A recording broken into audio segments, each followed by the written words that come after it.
What does flag nor fail mean to me? I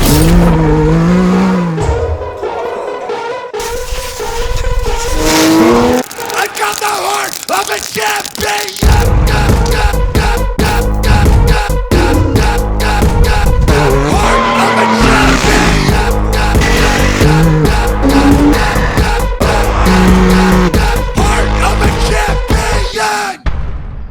When I started running ultramarathons, this was like right around 2013 or so. I had started to get my life back on track after everything kind of derailed and put me in a really low spot. And I remember being able to finish a 2-mile run and being really excited about that, and then having the curiosity to wonder, could I run 5 miles? Then I did 5. Well, could I run 10? Then I did 10. And it was just like this cyclical thing where I would have the curiosity to run a distance, I would hit that distance, and then I would keep going. And then I kind of got to this point where I got up to this 100-mile distance, and I really just liked the feeling of being on my feet and awake and tired for anywhere from 30 to 40 hours at a time. And so I've kind of just nestled myself into this 100-mile distance and really found my sweet spot there. One of the biggest things that keeps me committed to this idea of a hybrid athlete is I think that a lot of athletes that I see nowadays can be really 1 or 2 dimensional. They may be really fast, or they may be really strong, or they may be able to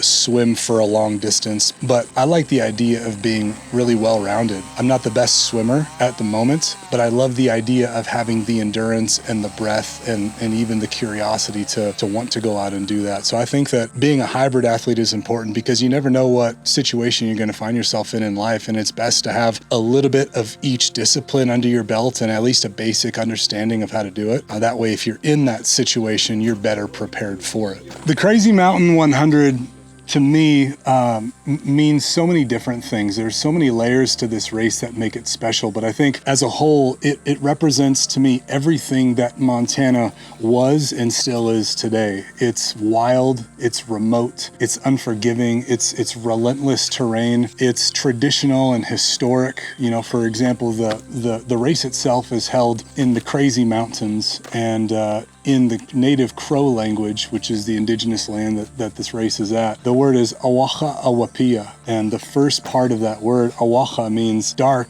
and ominous, and Wapia in the Crow language means mountains, so it literally translates to dark and ominous mountains. And so there's a vibration in these mountains that I think is held over from the last 10 to 12,000 years that the Crow people have lived here. And so it has the element of the native people of Montana. The race is put on by a Montana cattle rancher, which is right up my alley too. But also too, it just represents the explorer in all of us, I think, because 70% of these 100 miles are not on a trail. You're following flags, you're bushwhacking, you're going up and over mountains where trails don't exist. And so it really, I think, brings out the best in a guy. And so it's all of those things combined that I think just make this race really special. But in addition to that, I did this race last year, and I came up short, and I mean short, like 20 seconds short. So they give you 36 hours to finish this race. And I ran across the finish line with every bit of energy that I had left at 36 hours and 20 seconds. So officially what you would call it in a DNF, did not finish. Did I cross the finish line? Yes. Did I finish the race? Officially? No. And so going back this year means a lot to me. And I think that that's where the whole flag nor fail mentality comes in. So in Montana, we don't have venomous snakes at all here. The most that we have are these baby garter snakes or even small gopher snakes, but that's about it.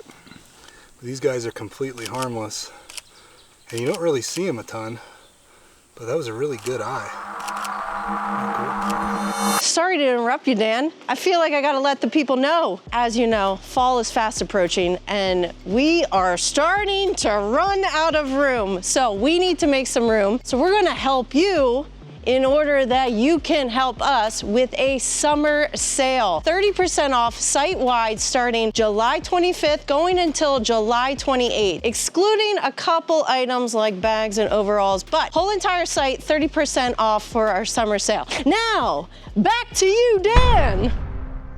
As we go out through life, we have to understand what completion looks like. And to me, it isn't just enough to say that I crossed the finish line, even though I didn't complete it within the time frame that they've given me. And so this race means a lot to me this year because I'm going to go back and I'm going to finish the race within my 36 hours that I've been given and have that official finish. And so much of this race, I think, represents what Montana used to be, what it is today, and ultimately gives me an opportunity to, really push myself to the limits. So if I think back on last year's race and just how beautiful and relentless this course was, like I mentioned, in the Crow language, the translation of the word is dark and ominous mountains. And there's a real heavy vibration to that when you get there and you feel it, man. There's something there. And I remember last year within the first 2 miles of the race, there was a big change in the weather. It went from sunny and warm to all of a sudden there was complete cloud coverage overhead. It started hailing, it started raining. There was lightning storms, thunderstorms, all within the first couple of miles. And to me, I'm just cracking up to myself as I'm going up and down these hills because I'm thinking, this is the Crow people welcoming us to the crazy mountains. This is exactly what I signed up for too. And it was just like a really nice,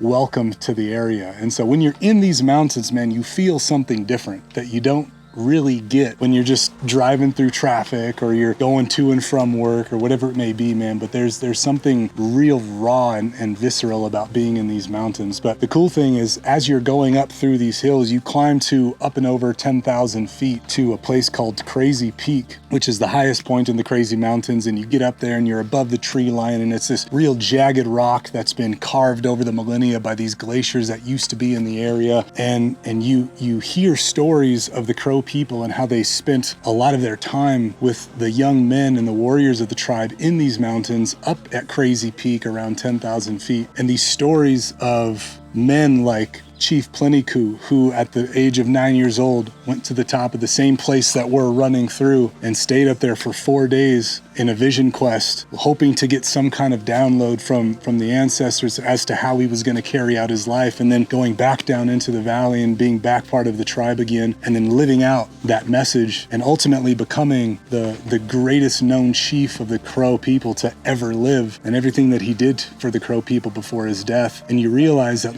this area is just something special, whether it be the jagged peaks or the elevation that you're at or the relentlessness of the trail. It's just something so different that you can only experience by being there. It isn't something that I've been able to see in a book or a magazine or read about. But when I was in there, there's just there's an energy there. I promise that it's real. And it's just really special, man. It's really special, man. Even though it's 2024 and a lot of the native peoples aren't living in teepees anymore, they're not riding on horseback and relying on just the tribes to get them by now. Everybody has their modern conveniences. The race director still realizes the importance of keeping some of those traditions alive. And so at the beginning of this race, one of the enrolled Crow members of the tribe comes to the start line, and right before we begin, he sings a song for us. It's basically a well-wishing and safe passage through the mountains. And it's a really emotional moment. I mean, even if you're watching the video of it, it's really emotional. It's really special,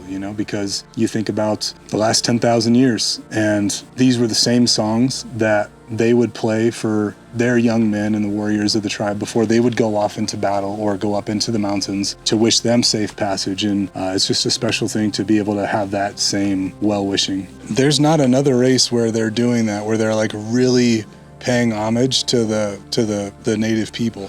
And I'm glad that the race director really does that stuff. It's important. A couple of the biggest lessons that I've learned through ultra running, number one is patience. When it comes to patience, what I've found to be true is that it isn't something that I can rush. It isn't something that I can hurry up and make happen. It isn't something that I can think to the future too far in advance of. It's something that I have to really be present with. And the majority of my life, it's been difficult for me to really just be present because I just think too far into the future. My mind kind of is always running in that direction. But with ultra running, the further in front of the present moment that you get, the harder it is to perform in that moment. And so one of the biggest lessons is for me to just be able to come back to where I am right now with my breath, with every step that I take, focusing on the moment and where I'm at right now. And that has transcended into my daily life, to my work life around the property here, and the amount of time that it actually takes to heal a natural area like where we're at right now. It's made me a better dad. It's made me a better partner to Gabriella. And all of that has just come with running ultras. You can't rush these things because you're going to be out there for anywhere from 24 to 48 hours at a time. And so you really just got to be right there in the moment with every bit of it. The other lesson, and I think that this kind of came really organically and I wasn't really expecting it, it's deepened my connection to wild places, because when you're out there for that long and that stressed out and your body is breaking down and everything is on fire and you just want to quit, you have to find ways to continue to move forward. And a lot of times what I've found is I use the environment to keep me focused and to give me inspiration to move forward. And so I've developed like such a deep connection to every different species of tree, of insects, of animals, of the wildflowers. I've gotten to know all of that stuff really in detail just because of the sheer amount of time that I'm out there. And I've been in moments where everything sucks and I want to quit, but I'll look down at the ground and I'll be like, oh, look at that beautiful young beargrass flower. And then all of a sudden, like, it gives me a little bit more energy to carry on, you know? And so like having that deeper connection to wild places has really made the efforts in the mountains just more enjoyable as a whole. And I didn't expect that going into it, but I think that it's important to have that connection to nature, you know, because if you don't, you're not going to value wild places the same. I was reading this book recently and something in here really stuck out to me. In the end, we will conserve only what we love. We will love only what we understand, and we will understand only what we're taught. And so without that deep connection to nature, you're not going to love it. You're not going to be able to fully understand it. And ultimately, you're not going to want or have the understanding to teach it to the next generation for them to then love it, understand it, and want to continue teaching it on to the next generation after that. I did this podcast with this guy in 2014, and at the time I was only running like 10 or 12 miles nonstop, and this guy was like super casual, and he's like, oh yeah, like last weekend I did a 50-mile race and I felt pretty good afterwards. I was a little sore, and then as he said that, my head just had exploded, because what do you mean you just ran 50 miles? Are you kidding me? 50, like 50? I had never heard of people running that kind of distance before nonstop. It blew my mind. And he just said it so casually. And so I remember like having curiosity there where it's like, okay, well, I ran 12. Could I run a marathon? 50K? Could I keep going, you know? And I was just so amazed by him being able to run 50 miles. And the funny part is now that I can run 100 miles nonstop, it's so crazy what you normalize when it comes to these like ultra feats of endurance, you know? And now that's like, you know, 50 miles, man, that's nothing. The pain cave is an interesting place because you have every voice inside of your head telling you to stop. But consciously, you know, there's this thing that you're working towards, that you're pushing towards, and ultimately what that thing is, the finish line, right? To finish this whole race. And so when I get in the pain cave and everything is just telling me to quit, there's two things that like I really focus on. Number one is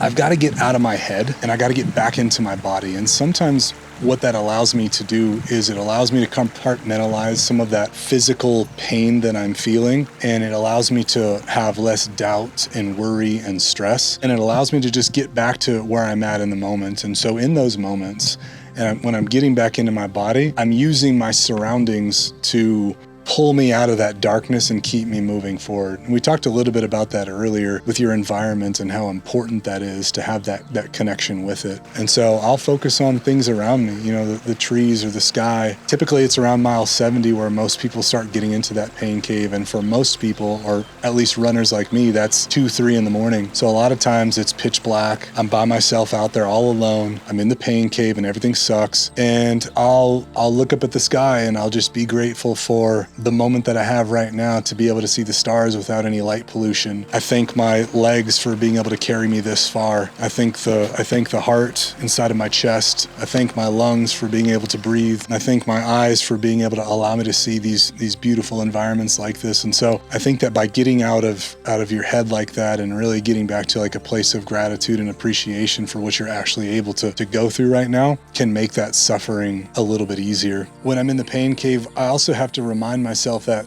all of this is voluntary. Nobody's making me do this. I'm putting myself through this because I want to see what I'm capable of. I want to see if I'm as bad as I think I am. Because nowadays things are just so easy in our everyday life that we could go the rest of our lives without ever really having to break a sweat. But I know that when I intentionally put myself in positions to feel pain and to feel stress and worry and to be on my feet moving for 36 hours without a break, without a nap, I learn things about myself. And I think when we don't do these things, we continue to add layer on layer on layer on top of who we really are at our core. And we add layers on top of ourselves with things like distractions, phones, TV, stupid things on the computer you shouldn't be looking at, alcohol, drugs, all of this stuff, right? But it's only in these moments of voluntary stress and suffering like this silly sport of ultra running where we actually get to peel back layers and we get to get closer to who we really are and what we're really capable of. And I'm in the business of peeling back layers. That's what's important to me. What does Flag Nor Fail mean to me? To me, Flag Nor Fail isn't a clothing company. It's a mindset and it's a lifestyle. Flag Nor Fail is pushing yourself even harder when everybody around you has already tapped out. To me, Flag Nor Fail means knowing exactly who you are because you're willing to be uncomfortable while most people are standing back on the fence, not needing to be liked, not even needing to be respected. I don't need your respect to keep moving forward because I know in my heart that the direction I'm headed is exactly where I want to be because I have respect for myself. To me, Flag Nor Fail means understanding what completion looks like. Last year when I did this race, I crossed the finish line, but in my mind, I didn't finish the race. I was 20 seconds late after the amount of time that they actually gave us. So this year I'm back. I've been training, preparing, and focused for a whole nother year because this year we're gonna go back and do it right.